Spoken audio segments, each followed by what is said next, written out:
योऽन्तः प्रविश्य मम वाचमिमां प्रसुप्ताम् सञ्जीवयत्यखिलशक्तिधरस्वधाम्ना अन्यांश्च हस्तचरणश्रवणत्वगादीन् प्राणान्नमो भगवते पुरुषाय तुभ्यम्.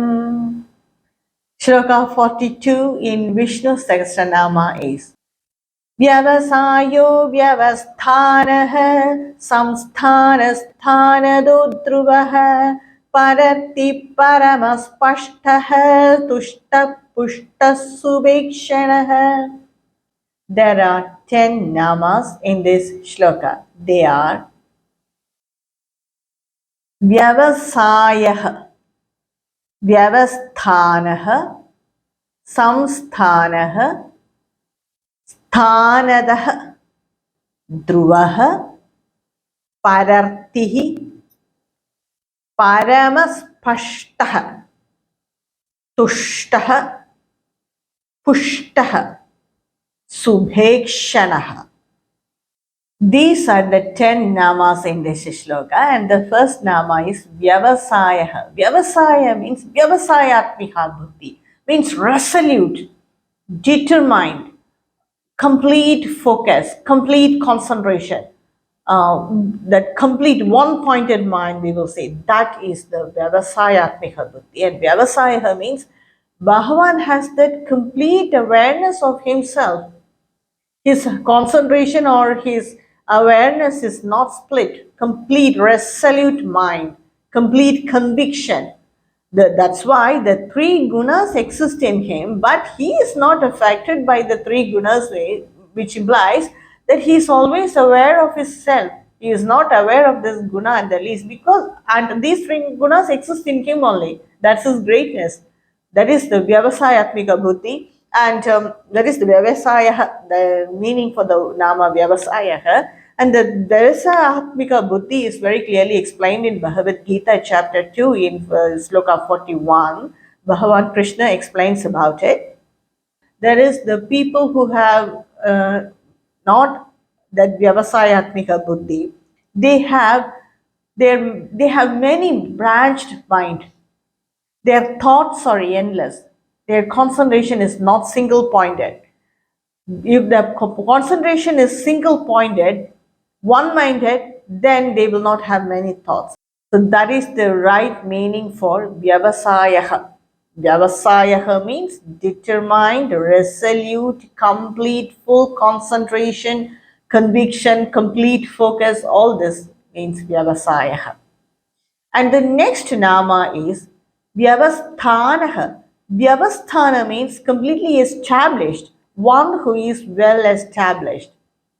Bhagavan, he establishes or he fixes the rules for all the beings, for all the ways of life. There are different beings who are born from egg and Daija, then born from the seed, born from the moisture, wet moisture, born from the womb. They all have different ways of life. That is the different dharmas. So Bhagavan, it is Bhagavan who fixed the dharmas for all these beings, different classes of beings, and there are also different varnas, Kshatriya Varna, Brahmana Varna, Vaishya Varna, like this. So he established the rules for all those varnas also. And different stages of life, brahmacharya life, grahasthashrama life, then manaprastha sannyasa way of life. So for all these way of life also, he established a definite set of rules. So Bhagavan, it is Bhagavan who set the rules or dharma for different beings, different classes of beings, different stages of life, and different varnas, different beings, etc. So it is he who establishes all these dharma, that is way of life, and so he is called Vyavasthanaka. Vyavasthana means one who establishes. So he is called Vyavasthanaka.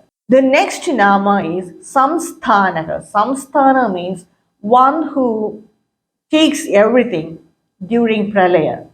all the beings go in him at the time of Pralaya. Bhagavan is the resting place for or the abode of all the beings in this creation. And so he is called the Samsthanaka, one who dissolves the created beings into himself at the time of Pralaya. That's the right meaning, exact meaning given by Sri Adi Shankaracharya. Sthanadaha, the next nama is Sthanadaha, one who gives sthana, position for all the other beings according to their karmas. Like how he gave sthana, position for the young child Dhruva.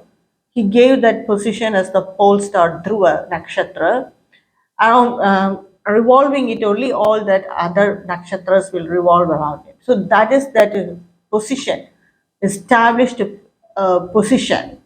It gives for all the beings according to their karma. Sthanam dadadi iti sthanadaha. He gives position for all the beings according to their own karmas. The next nama is connected with it, Dhruvaha. Dhruvaha means one who is firm, unmoving, steady. That is Dhruvaha. Bhagavan is, of course, he is the base for all of us. Then how can he move or how can he be unsteady? Other than him, everything is adruva. Everything is moving and not steady. Only Bhagavan is steady. He so is dhruva. And the right example for dhruva is the kutastha, that is the anvil we might have seen in the jewelry shops in India. There will be an iron slab, hard iron slab, and they will heat the gold piece in the furnace and take that hot gold piece, red hot gold piece, and put it on this anvil, which is the iron slab, and hammer it so that the gold piece will change in shape. So that is the anvil. That is kutastha. The object on it may change, but that slab won't change. Just like that, all the created beings, they change in form, they change in mind, but not Bhagavan. He is the truer, firm, unsteady. The next nama is Parardhi. Para plus Riddhi. Para means great, supreme. Riddhi means glories. One whose glories or powers are infinite or supreme, he is Paradhi.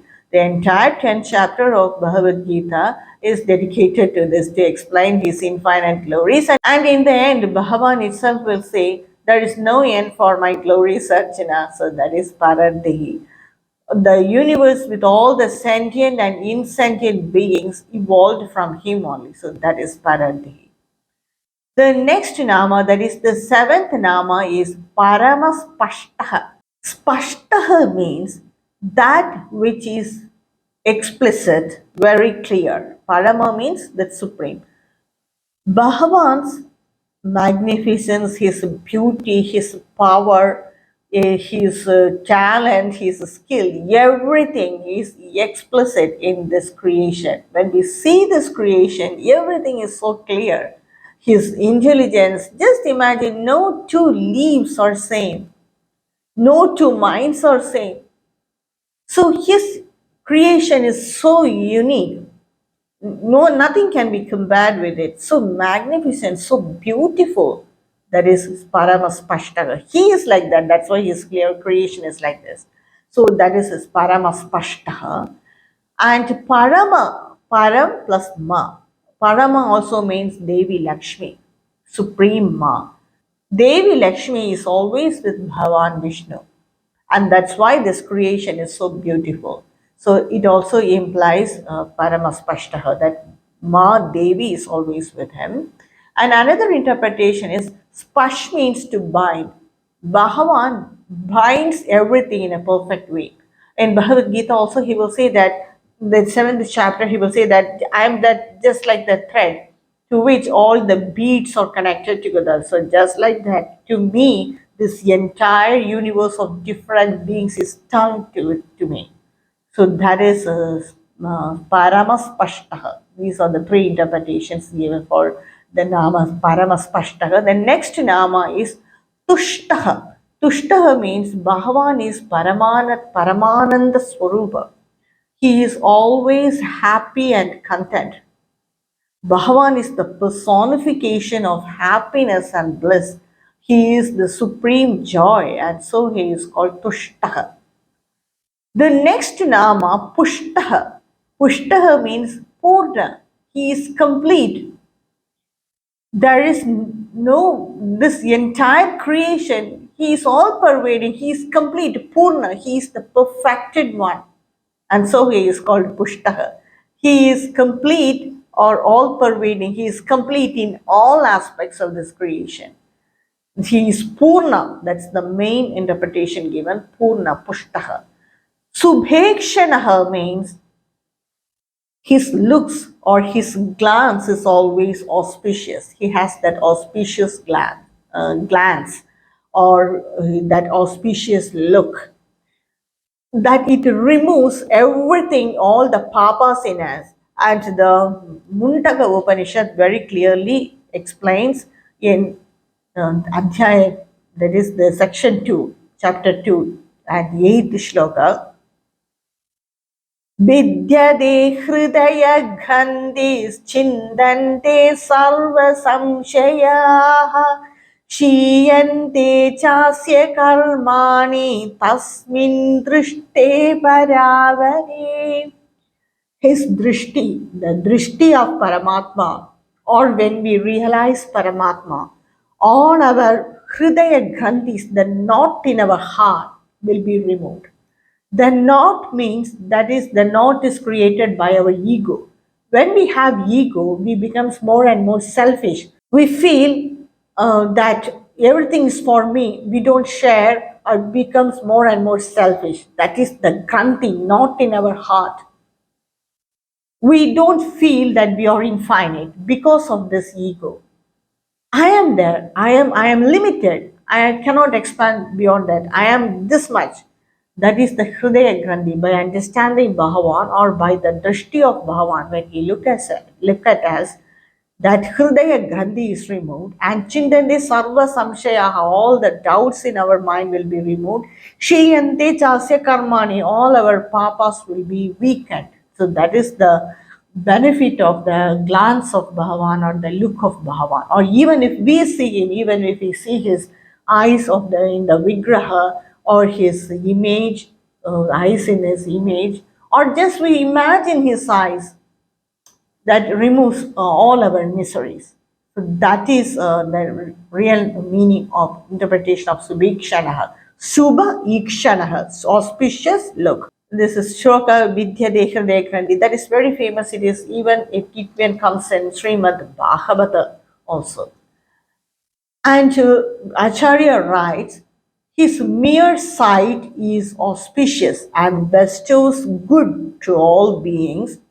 It gives moksha to the spiritually minded people, that is for the mumukshus. It gives enjoyment and happiness for the people who are targeted towards materialistic desires. It clears all sins and it removes ignorance. So this is the interpretation given by Acharya for the Nama Subhekshanaha. And that's the 10 namas in this shloka. And the summary of this shloka is, Bhagavan has complete focus, unsplit determination or unsplit concentration, complete concentration and determination. He establishes the order of life for all beings on all stages and different ways of life.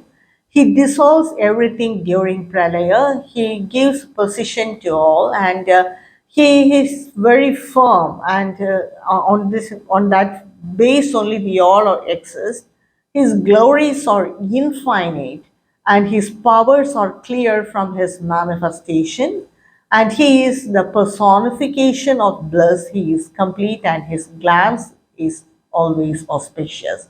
Whether he sees or whether we see him, it definitely brings mangala, that is auspiciousness. So that's the meaning of this shloka, shloka 42 in Vishnu Sahasranama. I will continue with the meaning of the next shloka in Vishnu Sahasranama in my next video.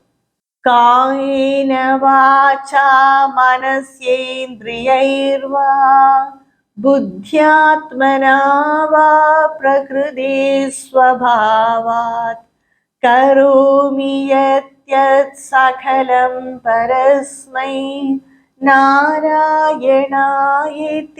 समर्पयामि। ॐ तत्सत्।